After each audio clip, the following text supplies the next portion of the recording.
or goth at this point, right? What's the goth look? What do they wear? Really? You don't have any goth kids in your schools? Yeah? So like, I'm sure. So like, how do they dress?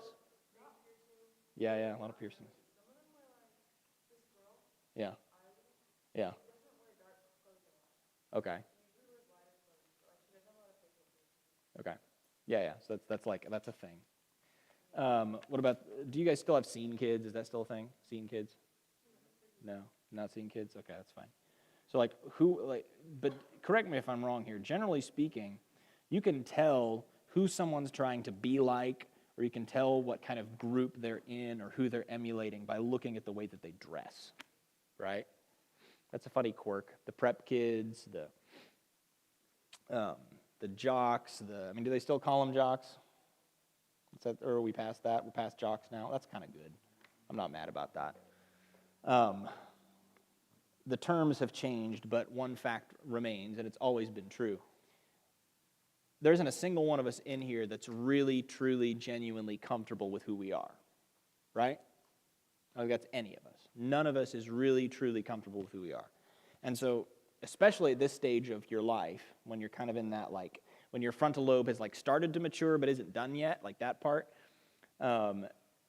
we have this thing that we do where our brain development is shifted. So, when you were a kid, like a little kid, pre-puberty, your brain was built to look to mom and dad for identity, And so there are things you've picked up during that period of time that you will never unpick up.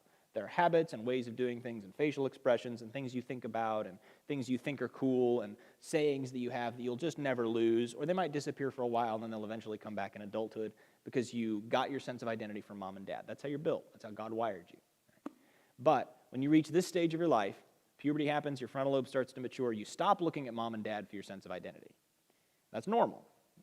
It's disconcerting for mom and dad because, you all, and I did this too, you go from being this sweet little child who thinks that, daddy's the coolest, to seeing your dad, in my case, roll out of the house to go play floor hockey at the Armory wearing shorts that were alarmingly short, and you think, wow, man. Now, since then, I've learned that actually my dad is the coolest man on the planet. I didn't know that at the time, but true story. But I say that to say, now you're at that stage. Now you look at mom and dad, and you're looking for ways to differentiate, and that's normal, to be clear. There's a right way and a wrong way to do that, but that's neither here nor there. That's not what we're talking about right now. What we're talking about is where we do look to try to fix ourselves, because you are now, unfortunately, old enough that the world has punched you in the face enough times for you to get the sense that maybe you are not the special snowflake mommy and daddy always told you were, Or maybe if it wasn't mom and dad telling you that your teacher, or at worst, Mr. Rogers, or Daniel Tiger. Is it Daniel Tiger now? I guess it's Daniel Tiger now. That's not the point. You've learned enough to know that there's something wrong with you. You've learned enough to know that there's something wrong with the world that you live in. And so what we do is we start looking at the people and the things around us to find bits of those things that we like and add them to our identity. Incorporate them into ourselves, right? So maybe, this is going to sound goofy, but is 2 Chainz still around? Or has he moved on? The rapper, 2 Chainz? No? Okay, so guess why they called him 2 Chainz? He wore 2 chains. Imagine that. 2 Chainz, he wore 2 chains. And so, when 2 Chainz was a thing, there was a certain kind of kid who saw 2 Chainz' aesthetic, his vibe, and liked that, and you could always tell because they dressed like him. Velour tracksuits and 2 Chainz, right? That's how it was. When Eminem was still on drugs, I know he's off drugs now, but when Eminem was still on drugs, you could tell the white kids that listened to Eminem because they did the same things he did, right? The arm bindings and the head wrap, They liked something about him. He said, or there was something about him that communicated to them, and they adopted that aesthetic, right? Nowadays, of course, there's different stuff on the cultural scene, and the truth is, people make a big deal out of, culture's changing and so on. It's always changing, so I'm not trying to get into that. What I'm trying to point out is that if you take a hard look at yourself in the mirror and you look really carefully, you'll start to identify what is you and what's actually a mosaic of all these things you've pasted onto yourself to try to love yourself, to try to have some sense of self-respect, to have some sense of belonging, to fit somewhere, to get other people to like you, right? but most importantly, to get to somewhere where you can look in the mirror and not feel a sense of self-loathing, or alternately, and this is equally dangerous, just avoid yourself entirely so you don't have to think about it. Some of y'all are doing that too, you know? What we looked at last week in Galatians was this like world-altering identity change that God performs for us, right? When he justifies a sinner, he adopts them into his family. He changes their identity completely. They become a fully vested, belonging member of God's family just as much as Jesus is a member of God's family. And that was kind of the main idea of what we looked at last week, right? God gives us an identity with his adopting love, not our own self-identification efforts. And those self-identification efforts are exactly what I'm talking about. Take one down, pass it around. Those self-identification efforts are always doomed to fail, but we have this pathological need, almost, to keep trying. Even when we fix that one bit of us, it's almost inevitable that after enjoying that fix for a while, we immediately find something else we don't like, or something that someone else doesn't like, and we start working on that. So this week, as we're getting into the back half of Galatians 4, as Paul is working through this notion that our identity is rooted in the gospel story, what we've got to approach next, oh, this might be interesting. This could get interesting, Evan. Oh, it worked. Never mind. Is this idea. The goal, the whole point, the reason that God is doing this work of salvation is for us to get a very particular new identity. God is looking for us to be reformed into Jesus' likeness. Jesus' likeness. Now, let's play around with this for a minute. Abby, what color are your eyes?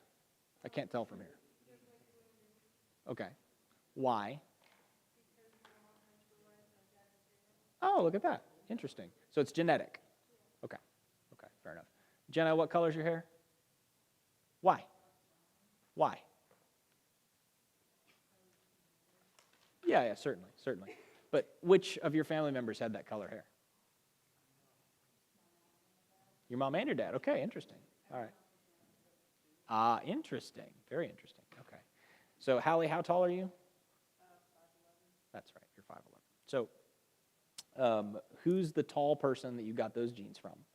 Yeah, your dad. Your dad's like what, 6'2", 6'3"? 6? Are you kidding me? Oh, holy smokes. As an aside, I almost literally ran into him a while back, and like my nose hit him like below his chest bone, and I was like, oh, this is a problem. This is very awkward.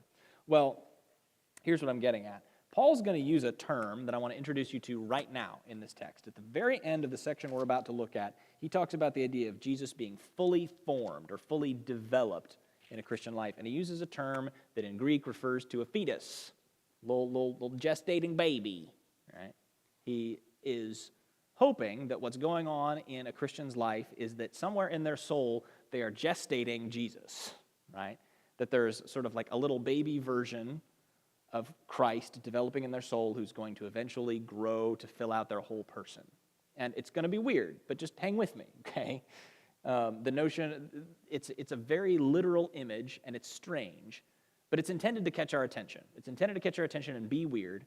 The English translation, as you'll see, kind of glosses right over it, but I want to draw it out because it's important. It's necessary. So what we're going to look at, this idea, the goal of God's work of salvation is for us to be reformed into Jesus' likeness. Well, what do I mean when I say work of salvation? Well, salvation, as we've been talking about, what God does to restore a sinner to himself, is a process. And Paul has been kind of giving us a step-by-step up to this point in Galatians. This isn't the only place in the Bible that does it, but he's been giving us this order. So step one in his mind is justification, right? This is where Jesus changes our reputation before God. It changes our reputation from that of a sinner to that of a perfect son, like Jesus. And so that makes sense, right? If our reputation changes from that of a rebel sinner to that of a perfect son, then what naturally would follow? What's the natural implication of that? Well, the natural implication is adoption. We looked at that last week, right? So the natural implication of God seeing you as a beloved son is to make you a beloved son. And keep in mind, sonship goes for ladies, you as well, right? Because the Roman conception of sonship is this big idea, this idea of having rights and security and safety, right? So everyone gets sonship for all. And now we come to the third idea, which is basically the subject of the rest of Galatians. So you got justified, your reputation got changed. You got adopted, that identity got solidified. Now the question is, how do you come to own that identity? And that's called sanctification. Now apparently this is going real slow, so I'm going to have to start adjusting my rhythm. That's fine. Now, what we're going to do is we're going to read Galatians chapter 4, verses 8 through 20. Okay, I'm only going to read it all the way through once, I promise, but we're going to take a look at some sections of this. So Paul's just finished saying, just to refresh your memory, he's just said that, now you are no longer a slave, but God's own child, and since you are his child, God has made you his heir.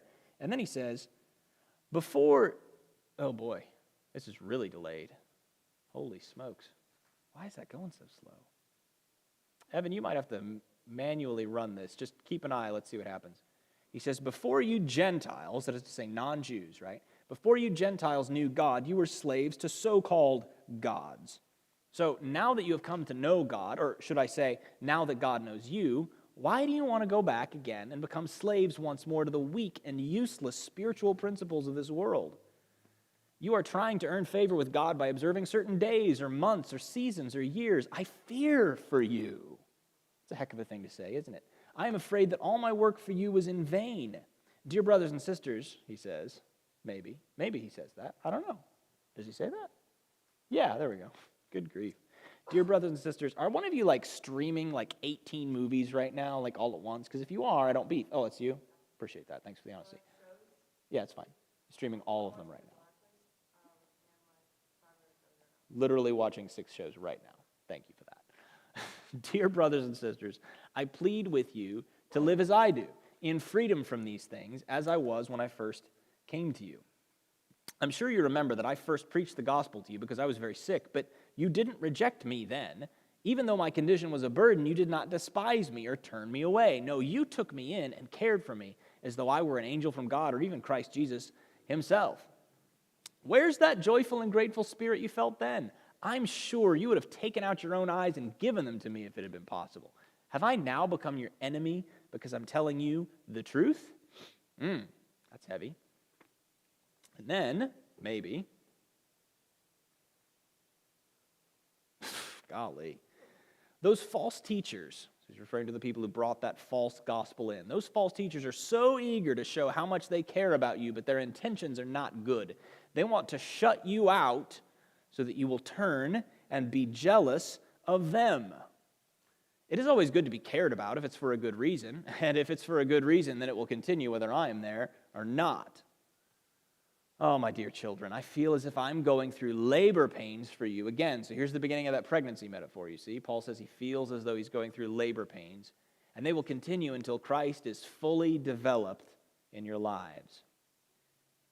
And then he wraps the section up by saying, maybe, golly, this is killing me. There we go. I wish I were with you right now so I could change my tone. Oh no, that's annoying. There we go. He says, I wish I were with you right now so I could change my tone, but at this distance, I don't know how else to help you. I'm at my wit's end. This is pretty emotional stuff. So just a little bit of background. As you go through this section, you might have noticed it if you're paying really close attention. There's a point where his tone changes. Take a look at verse 12. He uses a phrase that he hasn't used before in Galatians. Dear brothers and sisters. Did you pick up on that? So I can picture in my head what's going on here. Because keep in mind, this is a letter, right? So up to this point, from Galatians 1:1 to now, he's been hammering away. He's been writing away to these people. And you can picture, he's reached this emotional fever pitch. He's reached this peak of intensity. He's mad. He's upset. And you can almost imagine him stopping and walking away, right? Catching his breath and then coming back and sitting down. And that's when his tone shifts. And now he's saying, dear brothers and sisters, I plead with you to live as I do in freedom from these things, right? He shifts his tone. And that tone shift stays throughout the rest of Galatians. So let's dig into what he's getting after here. Let's talk for a minute about the old gods. The old gods. No, Evan, I'm not talking about, H.P. Lovecraft, but I wish I were because that would be fun. The old gods. So if you take a look at that first section there, Paul says, before you Gentiles knew God, you were slaves to these so-called gods, Now, what he's talking about is the fact that the Galatians are Gentiles, they're not Jews, right? So what gods do they worship? Well, the Roman ones, right? So before Paul comes along, they're worshipers of Zeus and Hera and Hades and Aphrodite and Artemis and all these others, right? And so that being the case, what Paul does is he preaches the good news about Jesus to them. These gods are not really gods at all. Jesus is the only true God, and he is returning to set things right. And they receive that gospel. They believe it. They believe the message that Christ died for sin, that he was resurrected from the dead, and that he's coming again. They believe that. But Paul says something really interesting. He suggests that they're going back to their old ways of worship, which is weird, because that's not what the Galatian false teachers are saying, isn't it? They're not saying go back to worshiping Zeus. They're saying, well, you need to add these practices from the law to your faith in Jesus. That's strange. Here's the idea. Paul wants the Galatians to understand the false gospel they've received as just another version of functionally, in every meaningful way, pagan idolatry. So the Romans, who worshipped all these gods, had a really developed theology. They didn't have a holy book like we do, but they had lots and lots of myths and legends and oral traditions and rules about how to approach the gods, right? So how many of you have had to study the Odyssey in high school or middle school? Yeah, some of you. How many of you had to study any of the Greek classics? Any of them? Some of them? Okay. So you know that one of the big issues that the heroes often face when they have to interact with one of the gods is they've got to figure out how to approach, right? It's a big problem. So if you guys remember the Odyssey, Odysseus has to approach, he has to interact with several gods, right? And what his big problem is he's got this conflict with Poseidon, right? Poseidon hates his guts. Poseidon hates his guts for a lot of reasons, not the least of which is that Odysseus apparently gouged the eye of one of his sons out, but that's a whole other story. And so Odysseus has to figure out how to navigate this conflict with Poseidon. There are all these rules, there are all these impossible regulations to follow, all these things he's going to have to do if he's going to survive and resolve his conflict or simply escape the power of the god. Paul's saying to the Galatians, hey, look, this thing that these false teachers are handing you, what's the difference between that way of relating to God on your own effort, that way of relating to God with all the good things you're doing? How is that different from what you were doing before, you see? That's where he begins. He begins with the idea that pagan worship and this law-keeping version of the gospel that they've been given are basically the same thing, and they have some things in common. And he's been identifying them along the way, but he's alluding to them here in the text. 3 things, and this is important. Track with this, because we have our versions of this, keep in mind. First is relationship based on keeping the rules. It's a big deal. The thing about this is that in human relationships, when we function with each other this way, relationships don't last long, do they? Not really. If we function in all of our relationships as though keeping the rules is like the bright line, and that if you break the rules, I'm done with you, we're not going to have very many relationships for very long, right? We've got to have some way of dealing with one another when the rules have been broken. But in pagan worship, and in this version of the gospel the Galatians have been handed, which, keep in mind, is not, well, Jesus isn't enough. It's just, well, Jesus saves you by faith, but you're only going to have security in relationship with God if you do these other things, right? There's no difference between them because they both have at their bottom the idea that you get relationship with God by keeping the rules, you see? But another idea that's a little bit more subtle is that you get blessed by the gods or by God by being good, by being blessable. You ever heard that term before? I hate it with a passion. No, I'm kidding. I don't actually hate it, but it can be used in a way that is very unhealthy.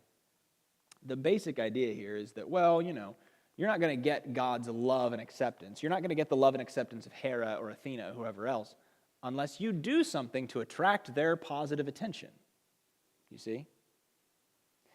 And the truth is that I think part of the reason we think God works that way is because we work that way. We often don't give good to one another unless someone does good for us first. We have this kind of selfish way of dealing reciprocity in our relationships, of dealing back and forth. But that's the false gospel the Galatians were being handed. And then finally, and most horribly, I think, and most destructive to like human happiness, human joy, is identity based on personal effort. Identity based on personal effort. So let's just play with this for a minute. So, E-Man, you're on the track team, right? Okay, so it's probably safe to say that, like it or not, that's a portion of your identity, right? Yeah. Now, the thing about that is, how'd you get that identity? It didn't get handed to you, right? No, so you had to like go join the team. How do you maintain that identity? Yeah, you practice, you stay on the team, you keep putting in personal effort to maintain it. And the day that you lose that identity is going to be the day when you stop putting that effort in, right? Whether it's because you graduate or because you decide you want to pivot to something else or whatever, right? Yeah, but here's the thing. When we're talking about our relationship with God, we're talking about something a lot bigger than membership in a track team or membership in a club. We are talking about, at the most basic level, whether or not we are okay, whether or not we are secure, whether or not we're safe, whether or not we are acceptable, whether or not we are even lovable, you see? And what the Galatians are being told here is that if you want your identity in God to be secure, you have to perform these religious rituals. And there was more than just circumcision, as we'll see in a second, but that was the beginning. That was the beginning point. And the thing is, it was the same thing for the Roman system of religion. So, I mean, let's goof around here for a minute. Let's say, Asher, that you are, let's say that you really admire Zeus, and you want to become an adherent and an acolyte of Zeus. You want to join that, what they call the Zeus Cult, right? That's what the Romans called it, the Zeus Cult. Not the way, they don't use the word cult the way we use it. They just mean that particular group. So what's going to happen is you're going to approach one of the temples of Zeus in your area, and you're going to approach a priest of Zeus, and that priest of Zeus is going to say, all right, Asher, here's the things you have to do to become an acolyte of Zeus, to gain that identity as belonging to Zeus, right, being one of his people. And he's going to ask you to perform a certain set of tasks. He's going to ask you to give a bunch of stuff. He's going to ask you to give your time and your money and your effort, right? And then once you do that, there's actually all these steps you have to take to maintain that identity, you know? You're going to have to give a certain amount of grain every harvest season. You're going to have to show up for these festivals. You're going to have to do all these things for you to continue to be an acolyte or a member of Zeus's cult, you see? Now, if you're listening to this and you're going, hold on a second, don't we have to sort of do things as part of being a Christian? Yes, but the why is what's different, you see? In this system, in this way of doing things, you get the identity based on your personal effort and you maintain the identity based on your personal effort. But as we've already seen, God gives adoption. You don't earn that. He gives it to you, and it's a secure identity, right? It's not an identity that can be revoked. That's the point.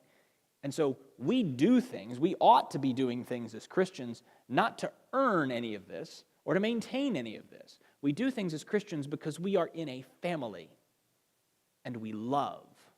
That's why we do. That's the fundamental motivation behind why God acts on your behalf. And if we're imitating him, that's supposed to be the fundamental motivation behind why we do what we do for one another and in our relationship with God. And that's a very difficult, very subtle distinction, but it's beautiful when you figure it out. More on that in a minute. Now here's the thing. In the end, there is no difference between rejecting the gospel, which is what plenty of Romans in those days were doing. Plenty of Jews in those days were doing. They were hearing the gospel and they were saying, this is a load of crap, I don't believe it at all, and walking away. There is no difference between rejecting the gospel in that way and adding to the gospel. Fundamentally, there's no difference between them because both of them deny the most central, the most basic, the most simple reality of the gospel message, which is God does the work. Do you see? To reject the gospel here is to say, well, God didn't do it. It didn't happen. To add to it is to say, well, God did it, but he didn't do enough. You see? Neither one of those work. And we live in a culture, as an aside, that commits both of these errors constantly. There are plenty of people out there who have never heard and never received the message of grace of Jesus, and they reject it. And for them, we feel pain and pity, and we want to reach them with the good news about Jesus. But on the other end of the spectrum, there are plenty of people who have heard the gospel and said, yeah, that's really good, and you know what? I think I can do a little bit better. Woo! And that's alarming. There's some ways in which the people over here are better off than the people over here. Because once you fall into the trap of thinking that you can add to God's work, once you fall into the trap of thinking you have to work to maintain it, you have to work to keep what God has done for you, oh boy, that's an incredibly difficult, I'm going to call it addiction to get out of, because that's what it is. It's an addiction to doing. It's an addiction to being good as a way of feeling good about yourself. Now, Paul moves on from there. You ever heard the saying, an iron fist and a velvet glove? Ever heard that saying? An iron fist and a velvet glove. You heard that one? Yeah. The idea is that iron fist and a velvet glove is intended to describe a person or an activity that looks soft, that looks appealing, that looks inviting, but actually has a lot of power behind it. You see? Now, Paul is about to describe an iron fist and a velvet glove that is absolutely destroying, pounding, hammering the Galatians into spiritual destruction. He says, verse 12, "Dear brothers and sisters," here's that tonal shift, right? "Dear brothers and sisters, I plead with you to live as I do in freedom from these things," by which he means freedom from either rejecting the gospel or adding to it, right? Freedom from pagan idolatry and from law-keeping attempts at your own righteousness. "Live in freedom as I do from these things, as I was when I first came to you." He says, and then he reminds them of how their relationship began. So a little bit of inside baseball. We don't hear this explicitly in the book of Acts, but the book of Acts tells us about Paul's journey to Galatia and how that church got started. So Paul fills us in on a little inside baseball. Apparently, he stops in the city of Galatia because he's sick. We don't know what it is. It's got something to do with his eyes, but he's got some kind of illness that's really messed him up. And we're told that he comes, and so he stops in the city. He's there, he's stuck, he's sick, and so he preaches the gospel there, and the Galatians hear him, and they don't reject him. And part of what he's driving at is that from what we know of Paul, he was not the kind of guy you look at in the street and you go, he seems approachable. Everything we know about him is that Paul was a short, ugly, quiet little man. Ugly as in physically unattractive. Everything we know about him is that he seemed to, church history and tradition tells us that he may have been either hunchbacked or just very bent over from years of bending over and reading books. A very small, very short-statured man who spoke very quietly in public. Not very compelling, not a super interesting dude. You see what I mean? And so Paul's saying, look, plenty of people have rejected me because of what I looked like, and the thing is that I was also sick on top of it.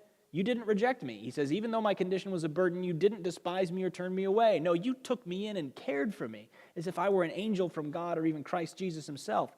And then he asks, where is that joyful and grateful spirit you felt then? He says, I'm sure then you would have taken out your own eyes and given them to me if it had been possible, right? In other words, you would have given me, whatever he's got going on with his eyes, they would have given him their own if that could have fixed his problem. And then he asks a really pointed and painful question. Have I now become your enemy because I'm telling you the truth?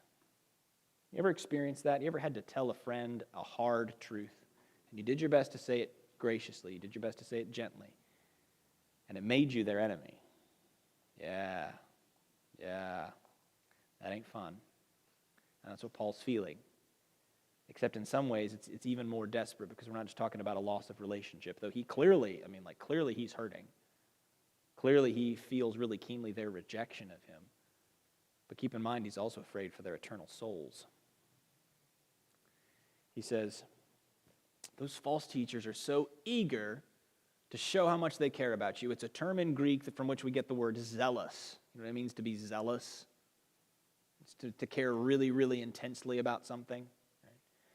He says, these false teachers are flattering you. They're giving you all this attention, right? But their intentions behind all that flattery aren't good. Now, this is important, and it's difficult for us to get in English, but that word that he's using, they're so eager to show how much they care about you. It's a word that conveys a sense of power, right? So they're pouring all this powerful intensity into caring for the Galatians. So we don't know what that looks like. They might be helping them out monetarily.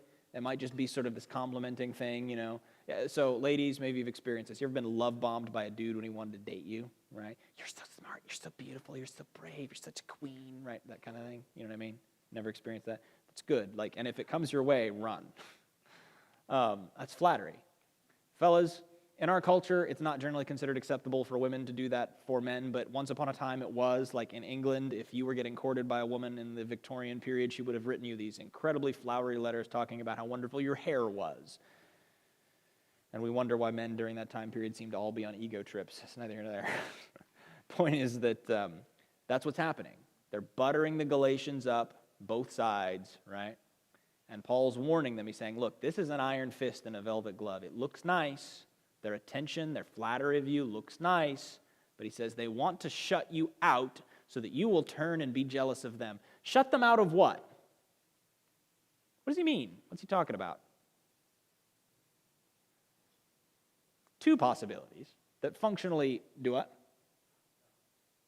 Two possibilities that functionally amount to the same thing. One is shut them out of their relationship with Paul. That's one. The other is shut them out from the message of the gospel. There you go. Yeah, good call, good call. And so what is he... So let's figure this out here, because this is interesting and it's useful for us. How would shutting them out from the grace of the gospel cause jealousy in the Galatians? You ever known someone who just looked like a super Christian? Just so dang spiritual, and you were kind of like a little jealous? Maybe a little bit? Yeah. Now, sometimes that super Christian is genuine, and that's for real, right? But sometimes they're not. Sometimes what they're doing is they are putting off this message that they've just got this really ascended, powerful spiritual relationship with Jesus that you don't have, you poor thing, right? But if you did things my way, maybe you would, right? And that's what Paul says is going on here. And then he adds to it, he says, it's always good to be cared about if it's for a good reason. And then he adds this little barb. He says, and if it's for a good reason, referring to these false teachers, then it's going to continue whether I'm there or not. In other words, he's saying their attention, their flattery of you is going to stop as soon as their reasons for flattering you dry up. You see? Here's the thing. Most really dangerous false gospels, like the really dangerous ones, they're going to draw us in with marketing. They're going to draw us in with marketing, not moralizing. Once upon a time, some of the really dangerous false gospels out there were moralizing false gospels, It was all about how, he was hitting you with guilt. Like, you're just this awful sinner, and God's only going to accept you if you give money to this thing or if you show up here or whatever. These days, it's not like that, and it wasn't like that in the Galatians day either. It was with marketing. It was with slick looks. Here's a little, Evan, I'm going to need the computer's audio channel on this one. Here's a little example of this. You ever heard the name Rachel Hollis? Here's an example of an extremely dangerous false gospel of try harder, do better, that is not coming at you with moralizing, it's coming at you with marketing. Check this out. Wake up. It's a new day. It's a new week. And it's a new life. You get to decide right now who you want to be. You get to choose in this moment how you want to show up in the world. Believe that you're worth it. Believe that you can. Believe that you're capable of whatever you set your mind to. Now, I'm stopping that there, and she goes on like that for many, many, many minutes. But do you see what's going on there?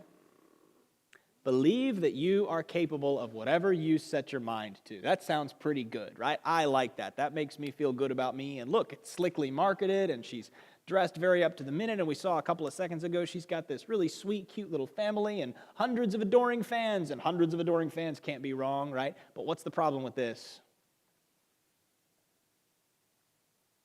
Am I really capable of whatever I set my mind to? Certainly, am I capable of gathering righteousness for myself before God? Heck no. And you know what? That might sound like bad news, but that's actually the best news you've heard in a minute. Because you know who is capable? Jesus. If it were really true that everything depended on you, and that you were only going to ever be as much as you believed you were capable of, if it was really true that you were only ever going to accomplish whatever you set your mind to, you'd be hosed. Because most days, I don't know about you, I wake up dead. I wake up unmotivated. Or I wake up with my mind on a million other things. That's not good news. That's chains and slavery. And she makes it look awfully good, doesn't she? The ultimate, and we'll round it off here, for tonight. The ultimate, most soul-destroying flattery that you can run into is the idea that there is a greater spiritual experience. There's a greater spiritual experience or a life-changing power. And you've heard both of these things promised, right? You've heard these things promised from the mouths of Christian teachers that there's some kind of greater spiritual experience or some kind of greater life-changing power out there if you just take my 7 great tips to blank, right? Or if you just learn the habit of why, right? Or if you just learn to sort of develop the discipline of XYZ, you'll experience this, you'll have this life-changing power, you'll have this spiritual experience if you go to this conference, or you read this book, or whatever. The idea that there's a greater spiritual experience or life-changing power somewhere out there beyond the gospel, that will destroy your soul.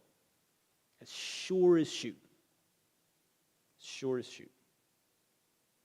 Now, we'll pick this up next week, but the thing to drive home as far as Paul is concerned here with the Galatians is that false gospels never tempt us because we went out looking for them. You know what I mean? They always come to us and meet us at a place of felt need. That look in the mirror, that sense of I'm not good enough, that sense of I'm alone, that sense of no one wants me, that sense of I'm a fraud. It comes to you in those places. And for some of you, it might come with heavy-duty moralizing, try harder, do better. But for most of us, it comes slickly packaged. It comes in an Instagram ad or in somebody's repost on TikTok. It gets us that way. And what we're going to look at, not next week, but the week after, is how Jesus, through the work of salvation, forms himself in us to make us immune to false gospel nonsense like this. Let's pray, and we'll get out of here.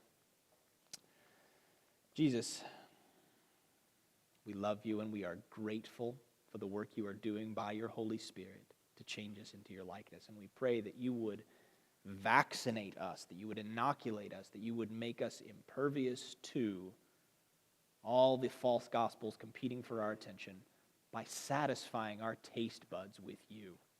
Help us to see how all-satisfying Jesus is. And it's in his name that we ask this. Amen. Grace and peace